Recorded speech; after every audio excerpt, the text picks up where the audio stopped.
Hello, नमस्कार। आज हम ज्योग्राफी पढ़ेंगे जिसमें हमारा टॉपिक है जलवायु। तमिलनाडु में शरदकालीन वर्षा अधिकांशतः होती है। तमिलनाडु में जो शरदकालीन वर्षा होती है वो उत्तरी पूर्वी मानसून से होती है। निम्न वक्तव्यों पर विचार कीजिए। कथन ए, हिमालय से निकलने वाली सभी नदियां सतत वाहिनी हैं। कारण आर, हिमालय अपनी वर्षा का अधिकांश दक्षिणी पश्चिमी मानसून से प्राप्त करता है। तो इसका आंसर होगा, इसमें कथन ए और कारण आर दोनों सही हैं, लेकिन व्याख्या इसकी स्पष्ट नहीं है। कथन ए, हिमालय में भूस्खलन की आवृत्ति में वृद्धि हुई है। कथन आर, हाल के वर्षों में हिमालय में बड़े पैमाने पर खनन कार्य हुआ है। तो इसमें ए और आर दोनों सही हैं तथा आर ए की सही व्याख्या करता है। देश के पहले आपदा प्रबंधन प्रशिक्षण संस्थान की स्थापना जहां की जा रही है वह है लातूर, महाराष्ट्र में।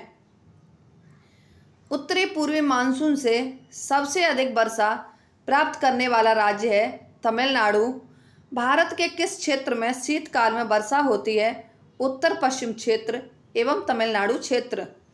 कथन ए, भारत मूलतः एक मानसूनी देश है। कारण आर, उच्च हिमालय उसे जलवायु संबंधी विशिष्टता प्रदान करता है। इसमें आंसर रहेगा ए और आर दोनों सही हैं, अर्थात कथन ए और कारण आर दोनों सही हैं और आर ए का सही स्पष्टीकरण है, अर्थात आर ए की सही व्याख्या करता है। भारत में मानसून का आगमन होता है केरल में। सही कथन है, जलवाष्प निचले वायुमंडल की अतिपरिवर्ती गैस है। शीतकटिबंध उभय गोलार्धों में ध्रुवामृत एवं ध्रुवों के बीच उपस्थित तथा जेट वायु धाराएं अत्यधिक ऊंचाई की हवाएं हैं जो धरातलीय मौसमी दशाओं को प्रभावित करती हैं। भारत में ग्रीष्मकालीन मानसून के प्रवाह की सामान्य दिशा है दक्षिण पश्चिम से उत्तर पूर्व। भारत को उष्णकटिबंध और उपोष्णकटिबंध में विभाजन करने के आधार के रूप में मानी गई जनवरी की समताप रेखा 18 डिग्री सेल्सियस है। तमिलनाडु में मानसून के सामान्य महीने हैं नवंबर तथा दिसंबर। भारतीय मानसून मौसमी विस्थापन से इंगित है, जिसका कारण है स्थल तथा समुद्र का विभेदी तापन।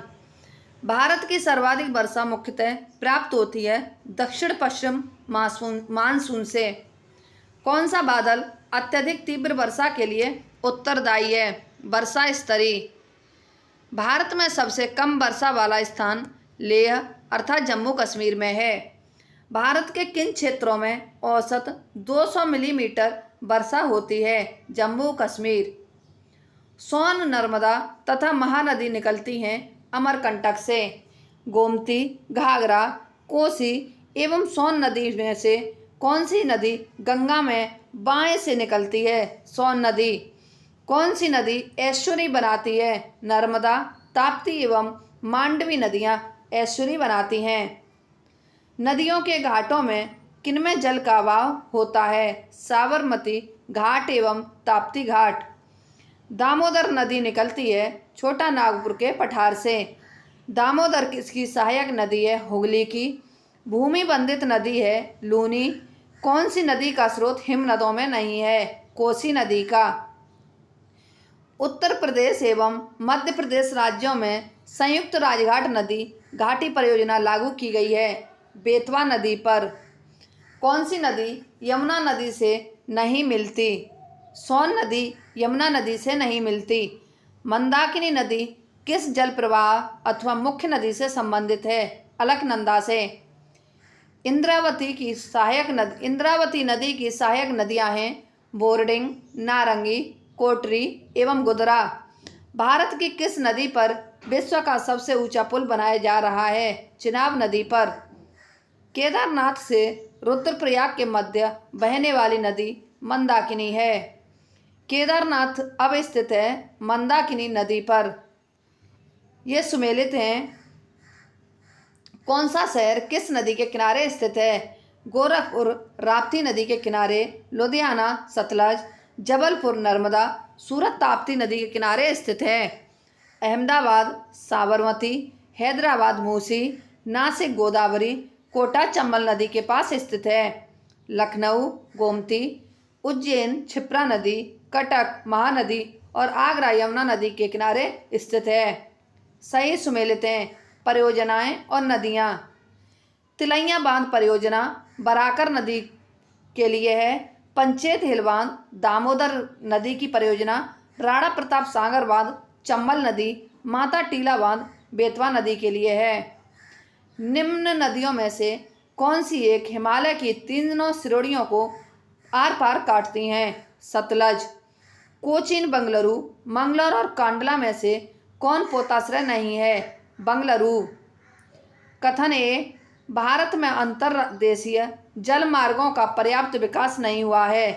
कारण आर, भारत के अधिकतर भागों में वर्षा साल के 4 महीनों में ही होती है। इसमें कथन ए और कारण आर दोनों सही हैं और आर ए की सही व्याख्या करता है। भारत के उत्तरी मैदानों में शीत ऋतु में वर्षा होती है पश्चिमी विक्षोभों से।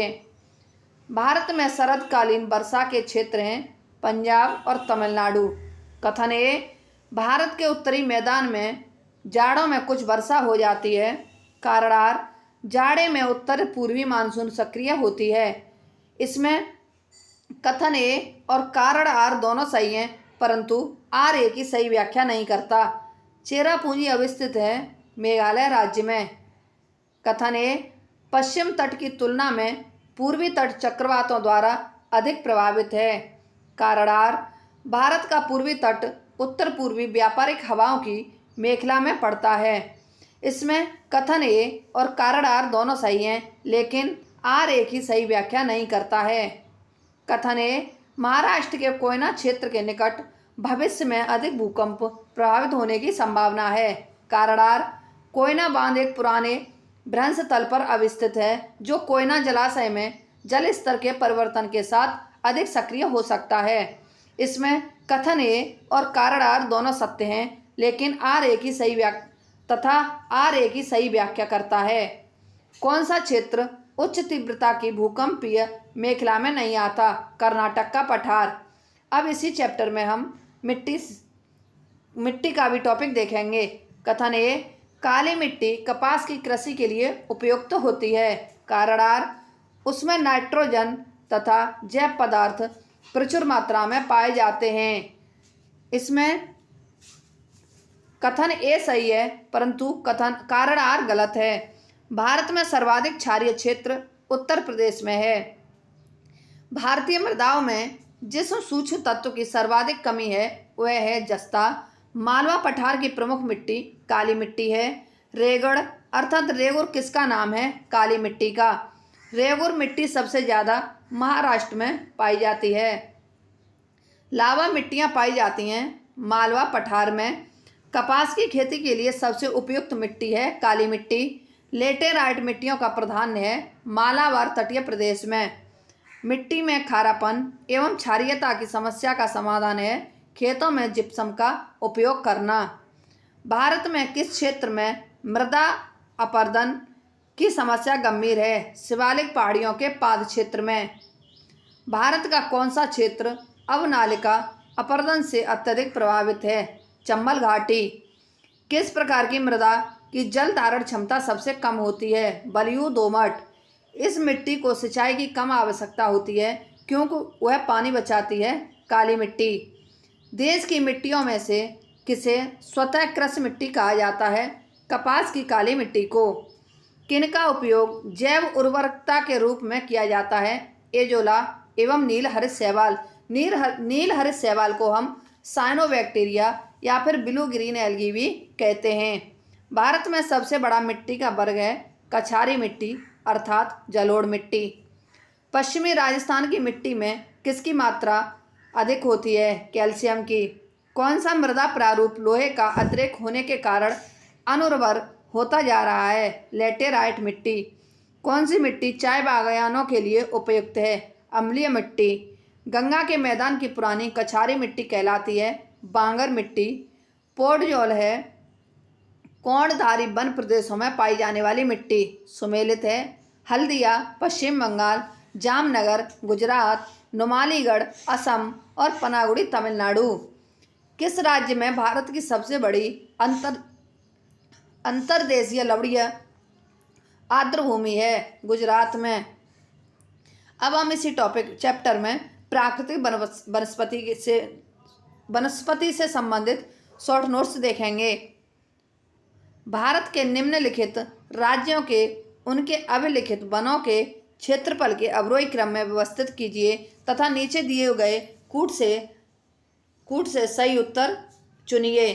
तो सबसे पहले नंबर पर मध्य प्रदेश आएगा, फिर महाराष्ट्र, छत्तीसगढ़ और उड़ीसा। भारत के कुल भौगोलिक क्षेत्र में सघन वातावरण का प्रतिशत लगभग 12% है। भारत में अति सघन वनों का सर्वाधिक क्षेत्र जिस राज्य में पाया जाता है वह है अरुणाचल प्रदेश।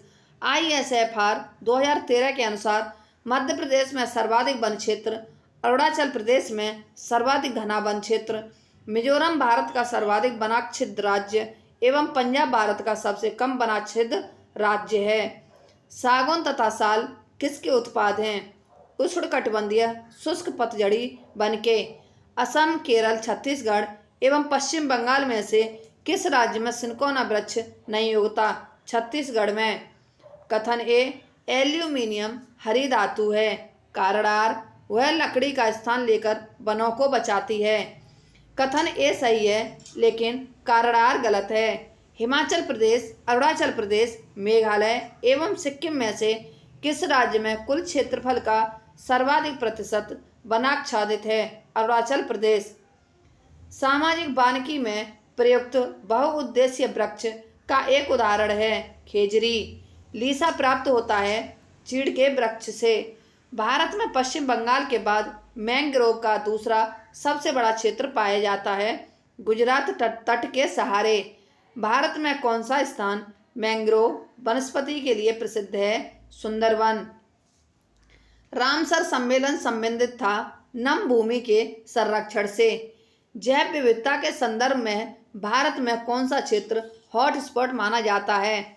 पश्चिमी घाट, पूर्वी घाट, इंडो बर्मा एवं सुंडालैंड।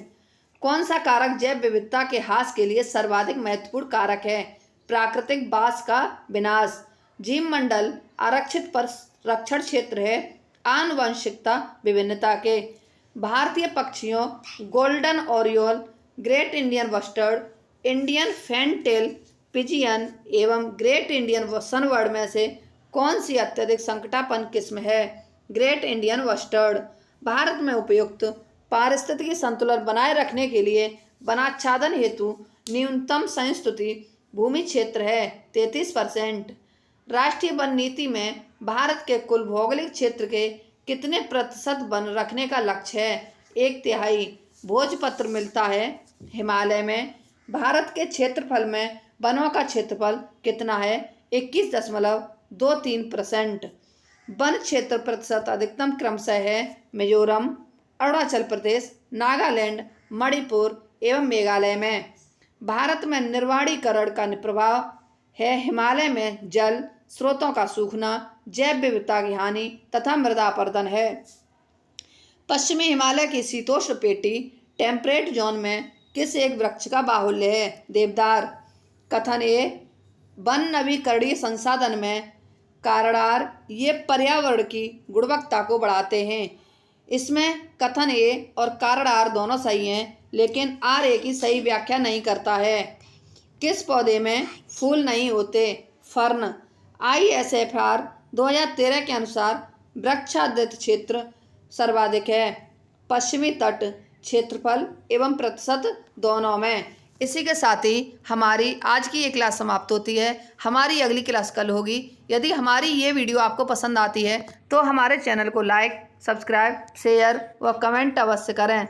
धन्यवाद।